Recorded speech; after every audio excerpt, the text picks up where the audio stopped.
ప్రస్తుతం ఈరోజు అయితే రాష్ట్ర వ్యాప్తంగా అయితే ఆందోళన నెలకొన్న పరిస్థితి మనం చూస్తున్నాము. ప్రతి ప్లేసెస్లో బీఆర్ఎస్ నేతలు ఎక్కడికక్కడ ముందస్తు అరెస్టులు, హౌస్ అరెస్టులు చేసిన పరిస్థితి నెలకొంది. ప్రస్తుతం మిగతా డీటెయిల్స్ మా ప్రతినిధి వంశీ మనకు అందజేస్తారు. వంశీ, కూడా ఎక్కడికక్కడ బీఆర్ఎస్ పార్టీ నేతలను అరెస్టు చేసినటువంటి పరిస్థితి కూడా మనం చూస్తా ఉన్నాము. ప్రజెంట్ మనం మాజీ మంత్రి ఎమ్మెల్యే హరీష్ రావు నివాసం వద్ద ఉన్నాం. ఇక్కడ కూడా భారీ ఎత్తున పోలీసులు మోహరించినటువంటి పరిస్థితి కూడా మనకు కనిపిస్తా ఉంది. ఇప్పటికీ అటు పాడి కౌశిక్ రెడ్డిని కావచ్చు, ఎమ్మెల్సీ షంబీపూర్ రాజును కూడా అక్కడ వారి నివాసాల్లోనే హౌస్ అరెస్ట్ చేసినటువంటి పరిస్థితి కూడా మనం చూస్తా ఉన్నాం. ఈ హౌస్ అరెస్టులకు సంబంధించి కావచ్చు, దాంతో పాటుగా కొంతమంది కార్యకర్తలు, నాయకులను పోలీస్ స్టేషన్ కూడా తరలించినటువంటి పరిస్థితి కూడా మనం చూస్తా ఉన్నాం. ఈ అరెస్టులు అన్నింటిని కూడా BRS party working president KTR ఖండించినటువంటి పరిస్థితి కూడా మనం చూస్తాము. ఈ సందర్భంగా వారు ఒక పత్రికా ప్రకటన కూడా విడుదల చేసినటువంటి పరిస్థితి కూడా మనం చూడొచ్చు. బీఆర్ఎస్ నేతల అక్రమ నిర్బంధాలు, హౌస్ అరెస్టులపై ఏదైతే BRS party working president KTR ఆగ్రహం వ్యక్తం చేశారు. మీటింగ్ పెట్టుకునే హక్కు కూడా లేదా, ఇంద్రమ్మ రాజ్యంలో ఎమర్జెన్సీ రోజులను గుర్తు తెస్తున్నారు అనేది కూడా చెప్తున్నటువంటి పరిస్థితి కూడా మనం చూస్తా ఉన్నాము. రాష్ట్ర వ్యాప్తంగా బీఆర్ఎస్ నేతలను పోలీసులు ఎక్కడికక్కడ ఏదైతే హౌస్ అరెస్టులు, గృహ నిర్బంధాలు చేయడంపై భారత రాష్ట్ర సమితి వర్కింగ్ ప్రెసిడెంట్ కేటీఆర్ ఆగ్రహం వ్యక్తం చేశారు.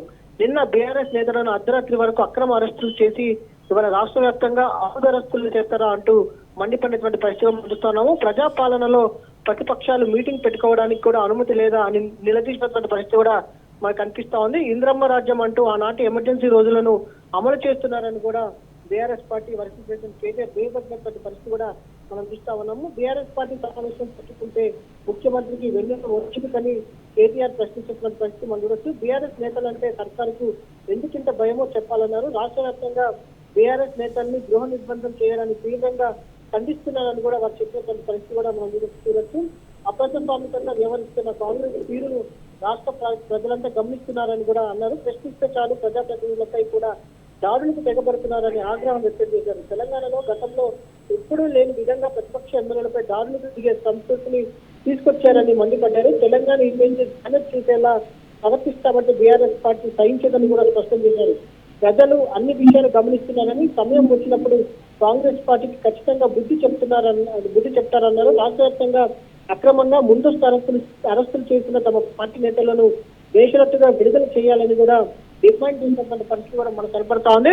మొత్తం మీద మనం కూడా చూస్తా ఉన్నాం. ఈరోజు ఉదయం నుంచి కూడా రాష్ట్ర వ్యాప్తంగా అటు గ్రామీణ ప్రాంతాల్లో నుంచి కూడా హైదరాబాద్ వరకు కూడా పెద్ద ఎత్తున నాయకులను అరెస్ట్ చేశారో, ఏదైతే హౌస్ అరెస్ట్ చేసినటువంటి పరిస్థితి కూడా మనకు కనిపిస్తా ఉంది. మొత్తం మీద ఒక రకంగా ప్రభుత్వానికి పోలీసులు వంతపాడుతున్నటువంటి విధంగా మాత్రం మనకు చాలా స్పష్టంగా కనిపిస్తా ఉంది.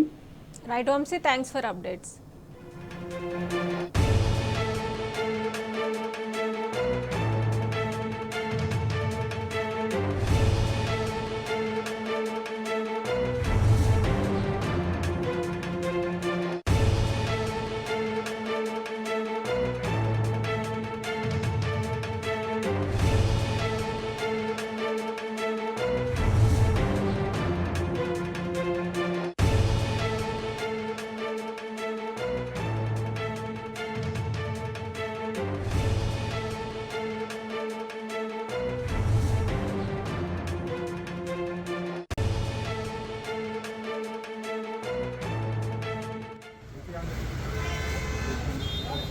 ముందర కూర్చోమ్మా.